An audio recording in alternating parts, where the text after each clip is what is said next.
3 match সিরিজের প্রথম টি-20তে নেদারল্যান্ডসকে হেসে গেলে হারিয়েছে বাংলাদেশ।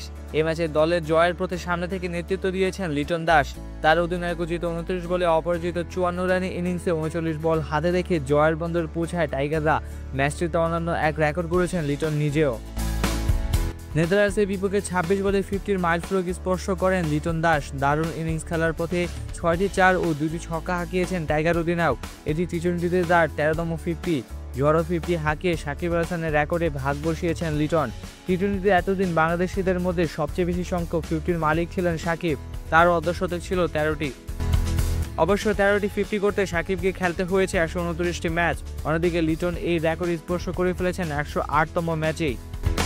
আজ যেভাবে ব্যাট করেছেন তাতে চলতি সিরিজে সাকিবকে ছাড়িয়ে এককভাবে রেকর্ডটি নিজের করে নিতে পারেন লিটন।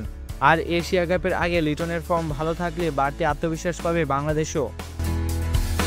এদিকে সিলেট আন্তর্জাতিক ক্রিকেট স্টেডিয়ামে আজ টস হেরে আগে ব্যাট করতে নেমে নির্ধারিত 20 ওভারে 8 উইকেট হারিয়ে 136 রান করেন নেদারল্যান্ডস।